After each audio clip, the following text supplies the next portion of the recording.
GST வரியை குறைக்க கோரி தூத்துக்குடி மாவட்டத்தில் தீப்பெட்டி தொழிற்சாலைகளின் உரிமையாளர்கள் மற்றும் ஊழியர்கள் வேலை நிறுத்த போராட்டத்தில் ஈடுபட்டு வருகிறார்கள். அது குறித்த தகவலை செய்தியாளர் நாகராஜிடம் கேட்கலாம். நாகராஜ், ஜிஎஸ்டி வரி வந்த பிறகு இந்த தீப்பெட்டி உற்பத்திக்கு எத்தனை சதவீதம் வரி விதிக்கப்பட்டிருக்கிறது? முன்பு எத்தனை சதவீதம் வரி இருந்தது?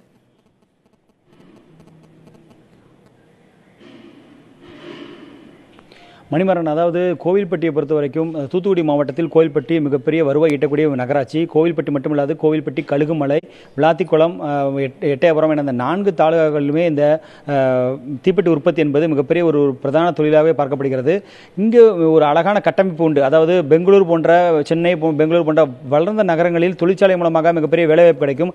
ஆனால் இந்த பகுதிகளில் மிகப்பெரிய அளவில் தொழிற்சாலைகள் இல்லாவிட்டாலும் இந்த சிறு குறு தொழிற்சாலைகள், அதாவது தீப்பெட்டி தொழிற்சாலை என்பது ஒரு 15 20 பேர் வரைக்கும் ஒரு நிறுவனத்தில் வேலை இருக்கலாம், இல்லை 10 பேர் வரைக்கும் ஒரு சிறு ஒரு நிறுவனத்தில் வேலை இருக்கலாம். இப்படி ஒரு மிகப்பெரிய ஒரு வேலை வாய்ப்பை ஆண்களுக்கும் பெண்களுக்கும் வழங்கக்கூடிய ஒரு நிறுவனங்களாக அது பார்க்கப்படுகிறது. இந்த தொழிற்சாலைகளில் சதவீத வரி என்பது, அதாவது இதற்கு முன்பாக மத்திய கலால் வரி என்பது 6% இந்த பகுதி நேர இயந்திர தொழிலாளர்களுக்கு இருந்தது. அதாவது தீப்பெட்டி தொழில் உற்பத்தி ஆலைகளை பொறுத்த வரைக்கும் 2ஆக பிரிக்கப்பட்டுள்ளது. ஒன்று பகுதி இயந்திரம், மற்றொன்று முழு இயந்திரம். இந்த பகுதி இயந்திரத்தில் பாதி மெஷினரி ஒர்க் இருக்கும், மற்றது மக்கள் தொழிலாளர்கள் பயன்படுத்தப்படுவார்கள், வேலை செய்வார்கள். முழு இயந்திரத்தில் தொழிலாளர்களின் எண்ணிக்கை என்பது மிக சொற்பளவே இருக்கும். எனவே தற்பொழுது இந்த போராட்டத்தில் முழு இயந்திரத்தில் உள்ள தொழிலாளர்களோ இல்லை அந்த உரிமையாளர்களோ போராட்டத்தில் ஈடுபடவில்லை. பகுதி நேர தொழிலாளர்கள், பகுதி இயந்திரத்தை கொண்டு செயல்படுத்தக்கூடிய அந்த தொழிற்சாலை உரிமையாளர்கள் தான் இந்த போராட்டத்தில் ஈடுபட்டுள்ளார்கள். இவர்களை பொறுத்த வரைக்கும் 6% வரி என்பது தற்பொழுது 18% உயர்ந்துள்ளது. ஜிஎஸ்டி என்ற ஒற்றை கோட்டின் வழியாக பகுதி இயந்திரமும் முழு இயந்திரமும் என 2 பேருக்குமே சேர்த்து 18% செய்துள்ளார்கள். இந்த 18% கண்டிப்பாக எங்களால் ஏற்றுக்கொள்ள முடியாது ஒன்றாக பார்க்கப்படுகிறது என்கிறார்கள். ஏனென்றால் ஏற்கனவே 600 தீப்பெட்டிகள் கொண்ட ஒரு பண்டலில் கூட விற்பனை செய்யும் பொழுது இவர்களுக்கு முழு இயந்திரத்தை கொண்டு தயாரிப்பவர்களுக்கும் பகுதி இயந்திரத்தை கொண்டு தயாரிப்பவர்களுக்கும் இடையே 30 ரூபாய் வரைக்கும் வித்தியாசம் பார்க்கப்படுகிறது.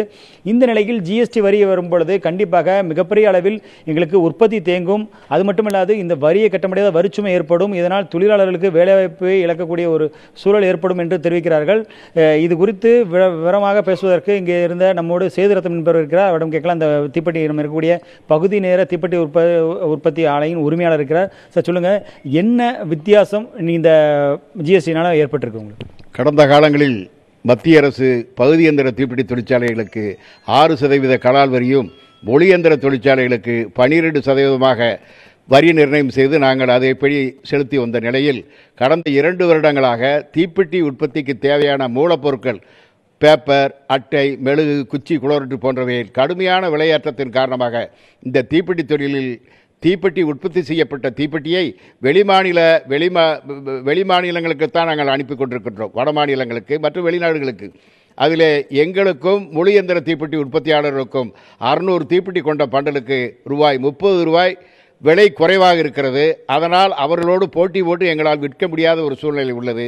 எனவே அதை கருத்தில் கொண்டு கடந்த ஆண்டு மத்திய அரசு எங்களுக்கு சிறுதொழில் பட்டியலிருந்து தீப்பெட்டியை நீக்கம் செய்தது காரணத்தால் நாங்கள் வங்கிகளிலோ அரசுகளிலோ எங்களுக்குரிய சலுகைகளை பெற முடியவில்லை. இப்படி அடுக்கடுக்காக மத்திய அரசு தீப்பெட்டி தொழிலை புறந்தள்ளிக் கொண்டிருந்த நேரத்தில் தற்பொழுது ஜிஎஸ்டி என்கின்ற ஒரு 18% வரியை விதித்ததன் மூலமாக இந்த தீப்பெட்டி தொழில் நிரந்தரமாக மூடப்படும் சூழ்நிலை உள்ளது. எனவே இது குறித்து இங்குள்ள மாநில நிதியமைச்சர் மூலமாக மத்திய அரசுக்கு மிகவும் அழுத்தம் கொடுத்தும் கூட மத்திய நிதித்துறை இந்த விஷயத்தை கண்டுகொள்ளவில்லை. எனவேதான் அதன் அடிப்படையிலே நாங்கள் இன்று முதல் காலவரையற்ற கதவடைப்பு மற்றும் பேரணி, ஆர்ப்பாட்டம் என்று பல்வேறு போராட்டங்களை தொடங்கியிருக்கின்றோம். எனவே இந்த 4 லட்சம் தொழிலாளர் குடும்பங்களுக்கு வாழ்வாதாரம் கருதி மத்திய அரசு இனியாவது காலம் தாழ்த்தாமல் 18% இருக்கின்ற ஜிஎஸ்டி வரியிலிருந்து பகுதி இயந்திர தீப்பெட்டி தொழிற்சாலைகளுக்கு வரி விலக்கு அளிக்க கேட்டுக்கொள்கிறேன். இங்கே மொத்தம் எத்தனை தொழிற்சாலைகள் செயல்படுது? இதை நம்பி எத்தனை தொழிலாளர்கள் இருக்காங்க? தூத்துக்குடி மாவட்டத்தில் 100 பகுதி இயந்திர தீப்பெட்டி தொழிற்சாலை பணியாற்றுவதன் மூலமாக 1 லட்சம் தொழிலாளர்கள் நேரடியாகவும் மறைமுகமாகவும் வாழ்வு வளம் பெற்று வருகின்றனர். ஏராளமான தொழிலாளர்கள் இருக்காங்க. மணிமாறன், இங்க இருக்கக்கூடிய சமுத்திர பண்ணிட்ட கேட்கலாம். சொல்லுங்க, உங்களுக்கு ஒரு நாளைக்கு வருமானம் எவ்வளவு கிடைக்கும்? இந்த வேலை நிறுத்தத்தினால எவ்வளவு பாதிப்பு ஏற்பட்டிருக்கு உங்களுக்கு? ஒரு நாளைக்கு 200 ரூபா சம்பளம் கொடுக்காங்க. ஒரு நாளைக்கு 200 ரூபா சம்பளம் கொடுக்காங்க. எங்களுக்கு ஏற்கனவே 25 நாளாக வேலை இல்லை எங்களுக்கு இந்த இதனால். அதனால் மத்திய அரசும் மாநில அரசும் எங்களுக்கு உதவி பண்ணுமாறு கேட்டுக்கொள்கிறோம். மிகப்பெரிய ஒரு விழிப்புணர்வு இல்லாத மக்களை கொண்ட பகுதி இந்த கோயில்பட்டி நகராட்சி என்று சொல்லலாம். அந்த அளவிற்கு அவர்கள் முழுக்க ஒரு வேலை பணிகள் கொண்டே இருக்கிறார்கள். ஒரு வேலை என்றால் வேலை என்று அப்படியே இருக்கிறார்கள் தவிர வெளி உலகம் தெரிந்தோ இல்லை ஜிஎஸ்டி குறித்த மிகப்பெரிய விழிப்புணர்வு அவர்கள் இல்லை என்று சொல்லப்படுகிறது. அவர்கள் காலை வந்தால் இரவு வரை வேலை பார்த்து அந்த சம்பளத்தை பெற்றுக்கொண்டு அதன் மூலமாக வாழ்க்கை நடத்தி கொண்டிருக்கிறார்கள். ஆனால் இந்த மக்களுக்கு தற்பொழுது இந்த ஜிஎஸ்டி மூலமாக விதிக்கப்பட்டுள்ள வரி என்பது கண்டிப்பாக கோயில்பட்டி மற்றும் கோயில்பட்டி சுற்றுவட்டார பகுதிகளில் தீப்பெட்டியை தொழிலை நம்பி இருக்கக்கூடிய தொழிலாளர்களுக்கு மிகப்பெரிய ஒரு சுமையாக இருந்துள்ளது என்பதை பார்க்க முடிகிறது. மணிமாறன், ஏற்கனவே சிறு வணிக பட்டியலிலிருந்து எங்களின் பெயர்களை நீக்கி இருக்கிறார்கள். அதுவே பெரிய இடியாக இருக்கிறது. இந்த நிலையில் ஜிஎஸ்டி வரியும் விதிப்பது மேலும் எங்களுக்கு சுமையாக இருக்கும் என்று கூறியிருக்கிறார்கள். கள நிலவரங்களை பதிவு செய்தமைக்கு நன்றி நாகராஜ்.